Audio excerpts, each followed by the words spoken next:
Greetings, Ohio Valley. This is Dan Lima with OSU Extension from Belmont County. And this is Karen Cox from WVU Extension in Ohio County. Thanks for tuning in to Extension Calling, your source for research-based information for the farm, garden, and home.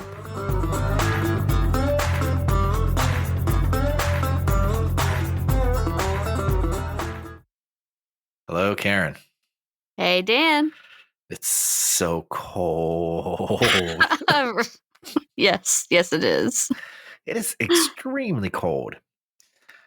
I know when it's really cold because my dog, who loves being in cold weather and snow, refused to go outside. Well, he's like, no, this isn't good. It's too cold for me. I know animals. They do realize it. You're right.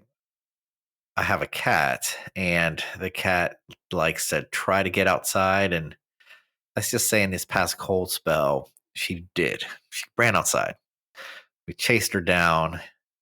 Of course, I'm getting yelled at because it was my fault for walking in and out of the house. And as soon as my wife comes out to help, the cat jumps in there. Like she had opened a door to leave and the cat came in. So the cat knew not to be outside.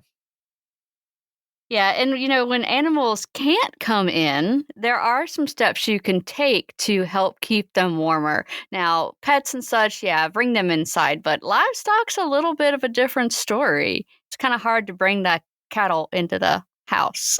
Right. So shelter can be beneficial to livestock, but not everybody has a barn that can either house all their animals. But there are things that make being out in the cold more tolerable for livestock. When we talk about the cold, right? What makes the cold worse? Water and wind. So you have to make sure that even when we're in the 20s or even close to freezing, wind and wetness can really take its toll on livestock. So you got to make sure they have access to dry ground and keep their coat as dry as possible. Snow, sometimes you get freezing rain, and that's an increased concern. So it's going to cost them more energy. They're going to be more stressed. But also wind. Wind's going to play a big factor too. So think about barn access or tree lines, maybe a paddock that's closer to the wood line so that they can get away from the wind at least. A low area as opposed to a high area. And then always make sure that they have water, and that goes for all animals to include farmers, right? We're all mammals and we all need water. Yeah. So making sure you have access to fresh water, the animals have access to fresh water. They can't break the ice as well as we can. Sometimes you can have a heated tank. Sometimes you have to be checking on them, break the ice when necessary. Start thinking about conditions like this in the future so that you are not in horrible situations reoccurringly. That's always the goal, right? Right, yeah. Sometimes you find yourself in a horrible situation, but the goal is not to find yourself there twice or more. Yeah, well, we all kind of get surprised when we haven't had a really cold winter in a while. The last couple winters have been mild, to say the least. And this year it was just kind of out of nowhere. Well, I guess not out of nowhere, but after the drought this summer and having extra cold temperatures now, it's kind of a challenge for farmers because they still have to get out there and feed their livestock. They can't snuggle up under a blanket and stay inside. Same with all of our city service workers. I saw them out working today in this cold. So not everyone gets to stay inside, but there are some things that you can do to protect yourself when you have to work outside, right? Yeah, that's right. And I was joking around about all animals, but in essence, we do have similar, very similar things that we have in common, especially when it comes to physical, like bodily tolerance to cold and heat. Different thresholds, of course, but what makes it bad for them also makes it bad for us. That's right. Those cold, wet days, the wet ones, really that wet, moist air just somehow eats into your bones, it feels like, it just feels colder when it's wet. So trying to stay dry is step number 1 in preventing bodily harm from the cold, right? So staying dry is really important.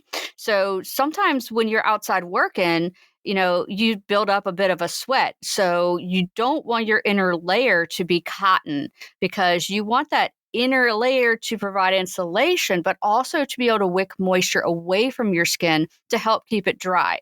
So polyester, propylene, something that gives you a nice layer underneath your clothes, but allows moisture to come out. Yeah, yeah. You want something that will wick away the moisture and keep it off your skin Right. because one of the best conductors of heat and cold is water. So that's why you become hypothermic really fast if if you're wet or in the water as just being out in the cold and dry. That moisture layer really sucks out heat and transfers in cold. Right. Another thing you can do is to have those multiple layers because one of the greatest insulators we know of is just air, right? And so having multiple layers with multiple layers of air trapped inside is another way to help keep your body warm. And that's really what animals do. So when cold weather comes, you'll see animals look a lot fluffier, right? Thicker. That's because they make all of their hair stand up on end to trap more air inside of it. And so that increases its insulative value. Karen, you're a poet and you didn't even know it. So you've got all these layers on and you've done all you can do to keep the wind away from yourself and you're working outside and you're getting hot. We touched on that earlier. There is an order that's recommended for when you feel yourself getting too hot to help keep your body in balance without losing excessive heat.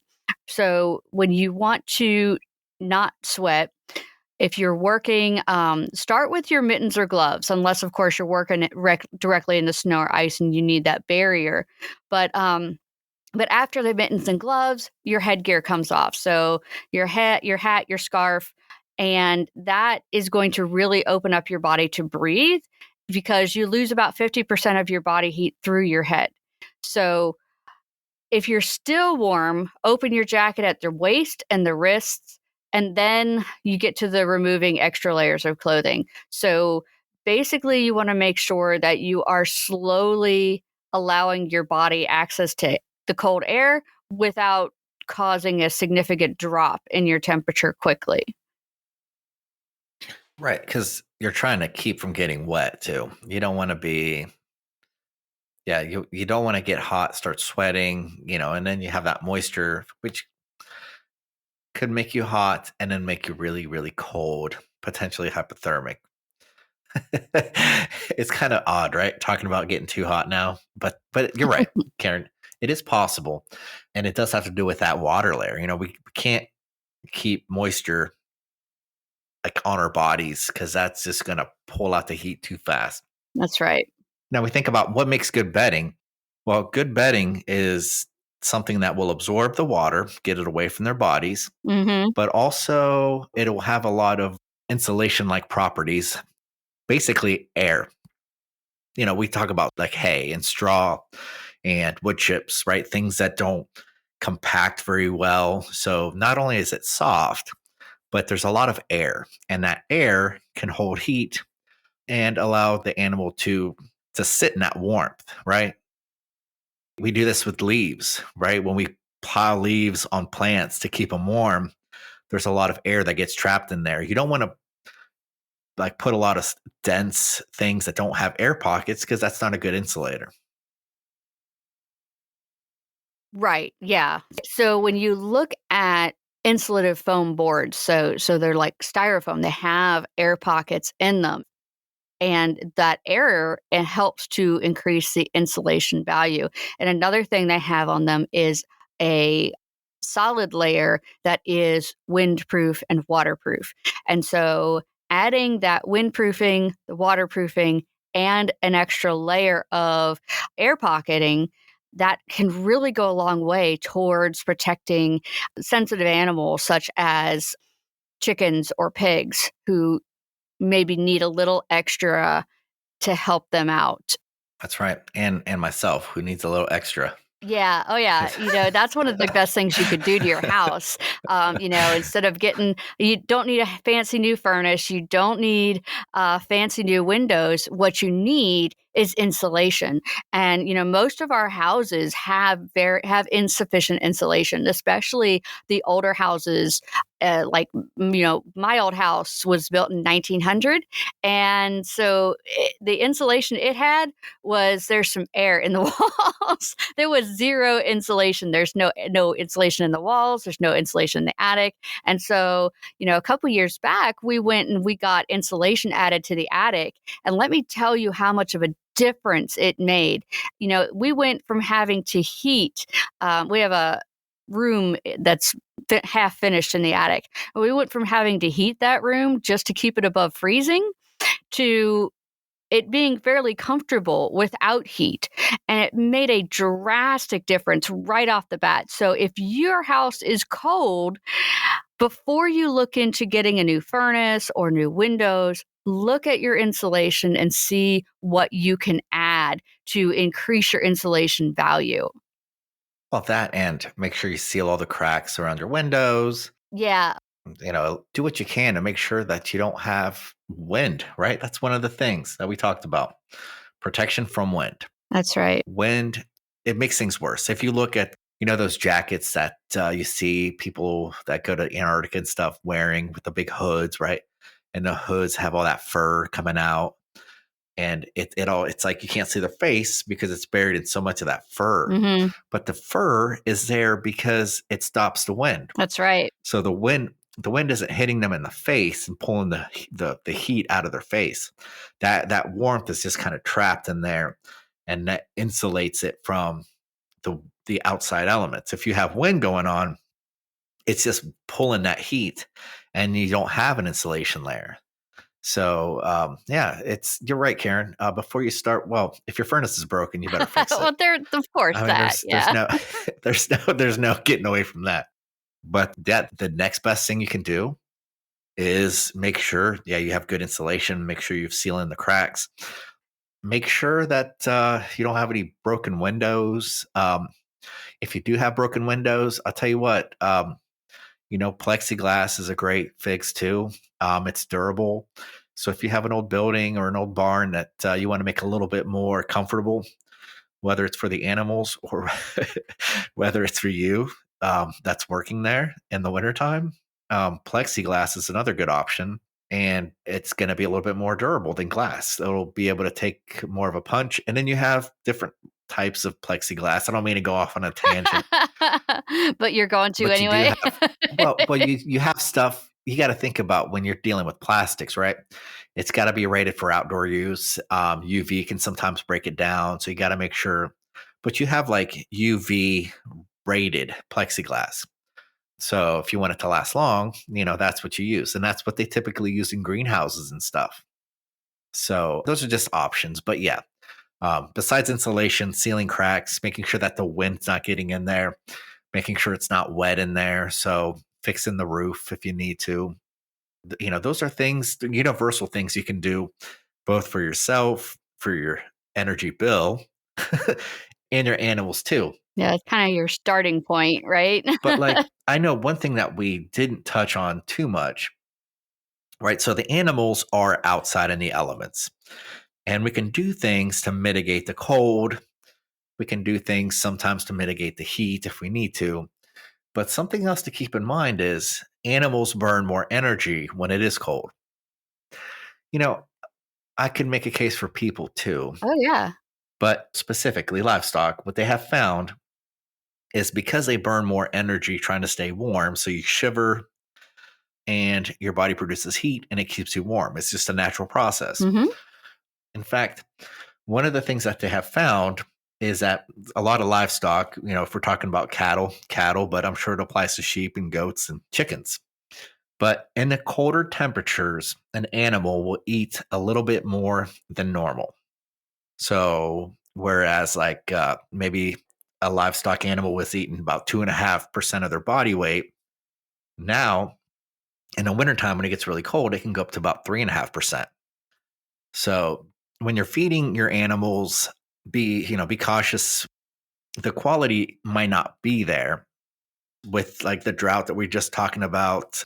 It's just a terrible thing to kind of go into a drought to a super cold spell like this. But the animals might be hungry. They might need the energy. So if possible, if you're used to feeding 10 bales, for maybe that's a lot of cows, but whatever, X amount of bales, and they're eating them faster, that makes sense because animals will do that in the cold. Try to feed them extra because they might need it. So keep that in mind. But you also want to keep in mind that it's not just hay that they need. They need a higher value of energy in that feed. And so adding some supplements such as shelled corn or soybean hulls, they have a much higher TDN or total digestible nutrients. And they can give them a little bit of extra energy to keep them warmer. Good hay is good hay, in my opinion, but They have to have that balance. Yeah. yeah. So Karen, you're right. Um, Especially now that the quality might not be there because we had such a low, if any, second cutting, which is typically when the quality does go up. It's really important to make sure, like Karen was saying, you have enough energy, you have enough protein. But yeah, that energy factor is very crucial now when we talk about that increase in food intake. It is the energy that gives them the ability to shiver, produce heat, and tolerate the cold temperatures more. So I guess when it comes down to it, monitor the intake, watch the body condition, make sure they're not losing too much weight because even if you're feeding them what you would consider a good diet for typical temperatures, it might not be enough for cold temperatures, and you'll start to see their body condition drop. You don't want that because that just makes it even worse as we go through winter. So watch their diet, watch how much they're eating, and increase whether you're using supplements or whether you're using more hay or whether you're saving the good stuff. That might be a good time to make sure they have enough energy and protein.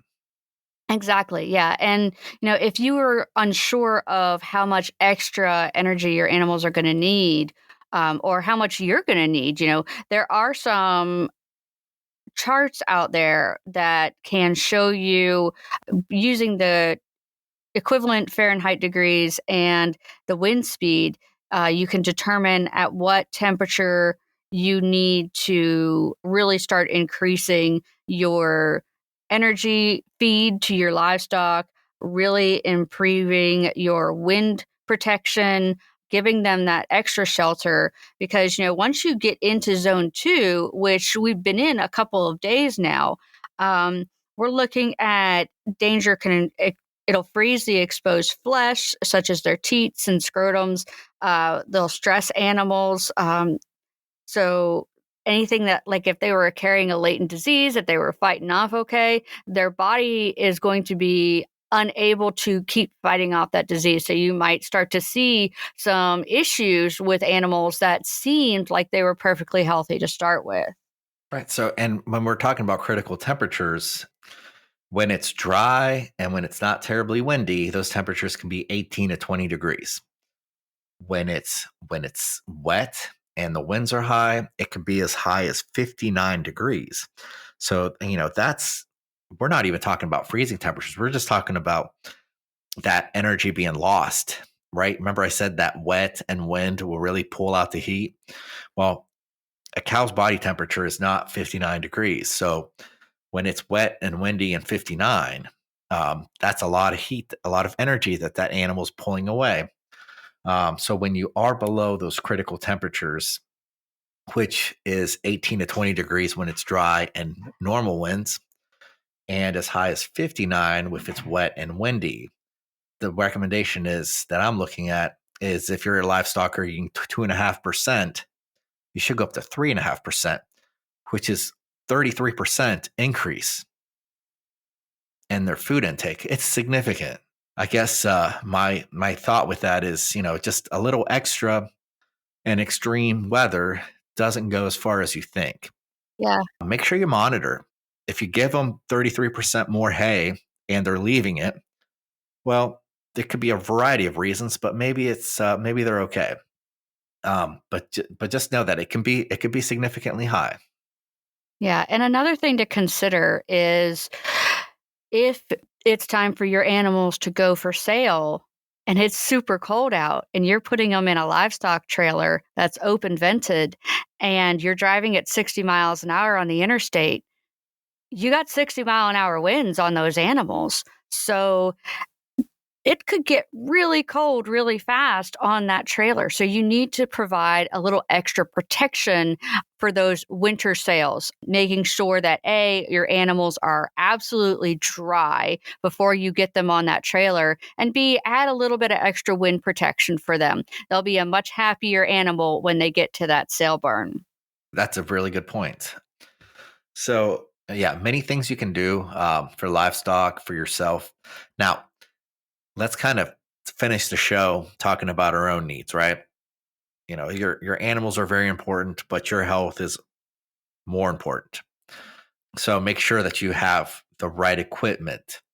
Maybe this would be the year to start considering outdoor equipment maintenance and when you're going to do it. you know, like I said, it's sometimes we find ourselves in tough situations based on our experience, and I think we're at fault when we don't learn from that. So, just because you're in a tough situation now doesn't mean that things can improve, right? So take the opportunity to make things better. Always let people know where you are, especially in extreme situations. You can fall on the ice, you can hit your head. An icicle could fall on your head, you know? An icicle could, but I'm thinking chances are you could slip and crack your head open, and it doesn't take long to bleed out. To if you were just running a quick errand and you're not dressed properly, you can get to a lot of problems real quick. So having people know where you are can really save your life.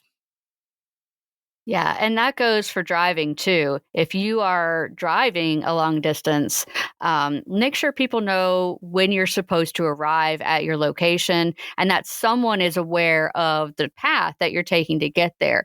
And always in the wintertime, make sure you're carrying an extra blanket or two, water, and a way to signal that you are trapped. If you have your car breaks down, you're on the side of the road, a big snow squall comes through, the plow comes through, and next thing you know, your car is half buried in the snow.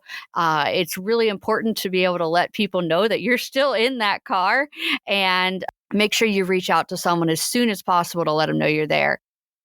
And it's really important also, if you're in that situation, to make sure your tailpipe is clear because if the exhaust fumes can't easily escape, they're going to take the next easiest path, which is into your car. And that's when you can suffocate from carbon monoxide poisoning. So you don't want that to happen. Make sure that that exhaust can get away from the car by digging out your exhaust.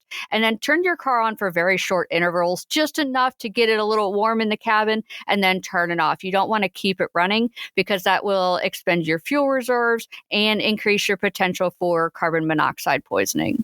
And speaking of fuel, something that your predecessor, Karen, John Miller, good guy still around, something that he used to tell me about winter driving is always have a full tank. That too, yeah. And I said, "Why, John? Why always a full tank?" And he goes, "Well, not only are you never going to know if you can't get out somewhere and the car needs to run, but you have more weight. And a heavier vehicle will tend to stay on the road."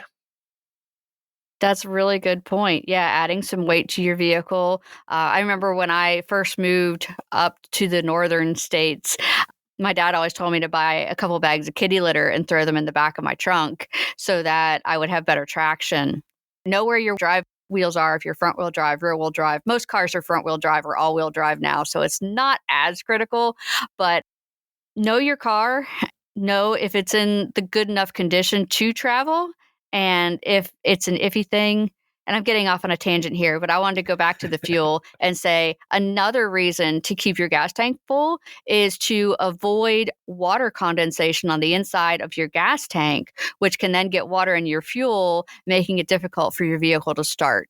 And so that goes for your farm equipment too, right? You want to make Mhm. sure that you're keeping them topped off so that you don't have those problems with that water condensation. There are products you can add, but that's just an extra couple bucks. You don't That's right. save it where you can. And oh yeah, something else I was gonna say that what you were talking about. Oh man, We have been all over the place today. we have. Oh, that's right. With if you have an old truck, right, and you're talking about kitty litter, which to me sounded expensive, and not everybody has a cat. So if you don't have a cat, you really don't need kitty litter. But maybe now would be a good time to buy some sand, and everybody needs sand. Sand is a very useful tool, yes, especially if you get stuck on some ice and you can put it under your tires to help you get out of a slippery situation. Yeah. And bags of sand in the back of your pickup, if you have rear wheel drive, will give you a little That's extra right. traction. Look at that, Karen. I think you just like, wow. I mean, sand, what a useful thing. Bags of sand in the wintertime in an old pickup. And if you still have it in the spring, I'm sure you can use it for something.